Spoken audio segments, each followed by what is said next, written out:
Shell, how do you reflect on the white ball portion of that series? You were pushed hard in both versions. Yeah, absolutely. Look, it's been a really good 6 games of cricket, I think.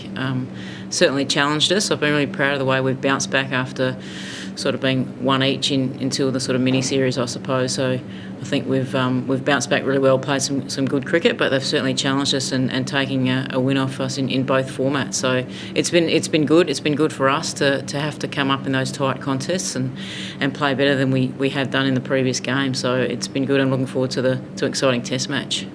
Did you address anything specific after the last game? That was an unusually heavy defeat for this side to suffer. It looked a very controlled batting performance out there today. Was that something that was talked about? Yeah, definitely. I think we probably reflected on, from a batting perspective, that we just didn't adapt to the conditions and quick enough, really, and really reflected on that. And I thought today we were much more measured. You know, I think we still left some runs out there still, but we certainly were a bit more measured and played the conditions and adapted a bit quicker.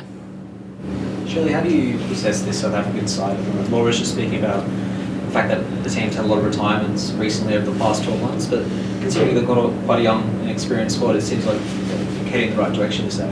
Yeah, absolutely. Like they've pushed us. They've taken games off us in 2 series. So they've got some really good young players. They've got a good mix there. They're a really disciplined bowling attack, which has been really impressive. So I think they've done some really good things over there, and after making the final of the T20 World Cup, they seem to go from strength to strength. And obviously this afternoon we saw Sophie Molyneux announced in the test squad. Are you happy to talk through your role in sort of getting her back into this team and any conversation you've had with her in the past 20 months? Yeah, look, I think Soph obviously was in and around the team before she had that serious knee injury, so someone that's been coming back from that and has had a really good return to cricket and through the WNCL. So it's good to see her back playing and having her part of the squad to give us some options depending on what we think of the conditions once we get over there. Just on the test match, the girls have been pretty open, I guess, about maybe not quite striking that balance between juggling red ball and white ball prep for the last few times you had to do that. How have you gone about it this time? Do you feel like you're getting closer to striking that balance and really nailing that? Yeah, look, it's actually a really difficult one when we don't play a lot. I think when we went to England, we spent a lot of time focusing on the red ball format and done really well in the test match over there, but then didn't quite hit our straps in the white ball, and that was we were out of season at that point, so we didn't have that white ball backing they would gain through the season. So I think we're learning each time we have it, and I think the India one again with the test match at the start.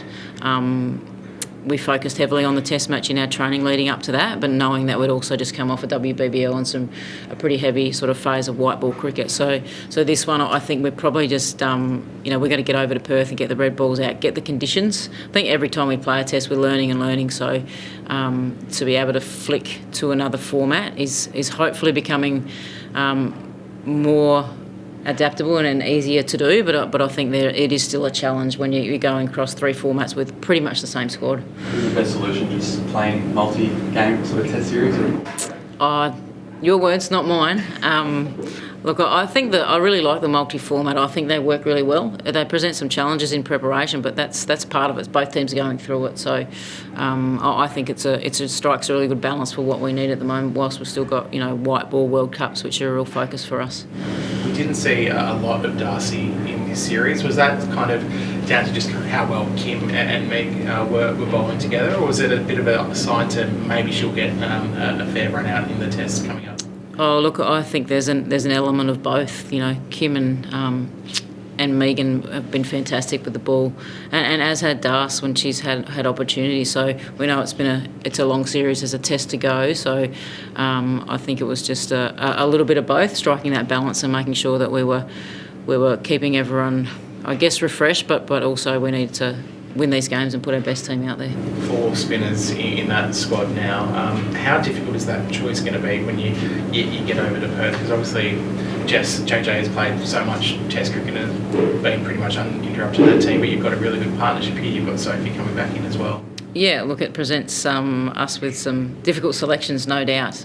But I think we've got plenty of options now to, we've got batting to think about as well. So and what they bring to the table with that. So I think it's just going to be a matter of working out what our best combination is to suit the conditions that we see once we get across there. But some interesting discussion to happen on the selection table, I think. Have you been keeping your eye on sort of the WACA and how it's been playing this year and talking to people over there about it? Yeah, absolutely. I think there's actually been a bit of turn in some of the wickets. I think we're playing on a different wicket, so it could be a little bit different to what we've seen so far this season. So certainly be speaking to some people once we get over there and see if we can determine what we think might play out. So it's a new wicket you guys have got over there? I hope so. Yeah, I'm not sure if this is right, but Lana King suggested that maybe that test wicket in particular hadn't been used for a couple of years even. Okay, yeah, I'm unaware of that. I sort of haven't flicked into complete test match mode just yet, but I'm sure once we get over there tomorrow and get out there at training over the next few days, we'll get some more information about that.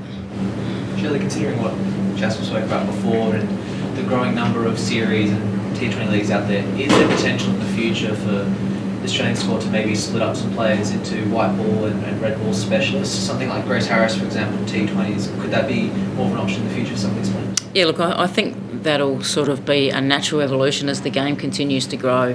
And certain players become a bit more specialised in certain formats. As you said, like Gracie's probably one at the moment that just this series has come in for the T20s. So I think as the game continues to grow, there's more opportunities. We see that there's a domestic 3-day game coming up as well. So I feel like as more opportunities come up, then that sort of thing's going to be a little bit more commonplace over the next, however long, 2, 5, 10 years or so. I think that'll be the evolution of the game. And I know Jasper kind of mentioned about the prep leading into the game, but having played 2 tests and now about to be a 3rd test in the space of 9 months or so, do the team just feel more ready for the format compared to what they did previously? Look, I think so. I think that the biggest challenge for us will be adapting to the conditions at the WACA if there is going to be a bouncy pitch and things like that. But, every time we play a test, we learn something and we just make sure that we keep learning and we keep banking that sort of knowledge, and so when we get into certain situations we know to go back to it and we're not as reactive. So I think the more we play the better we get, and I think slowly we're building up that knowledge and those scenarios that come up and starting to get some real, I guess, experience to pull from and saying I've been in this position before, this is what I need to do. So I certainly think that the more we play the better we get. So yeah, it's been really good to have to play sort of 3 in the last 9 months. I know Ash was fit to bowl tonight, but she's had a big workload in the last 2 tests you've played. Would you like to take some of that bowling burden off her in Perth this week, or will you just use her as much as is needed as the state of the game plays Look, out? if she's going to take 8 wickets in the second innings, we'll use her as much as we need to. But that's not the plan sort of going in. It's not like Ash is going to bowl from one end all day. I think that's just how the games have played out, and she's bowled really well.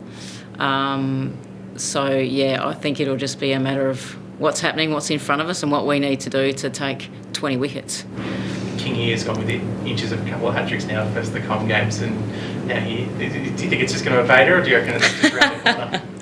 I don't know if it's around the corner, but she's a good one for, when she's on and she makes things happen. So who knows, one day it'll probably happen for her. We'll hear about it too, but no, she's an excitement machine.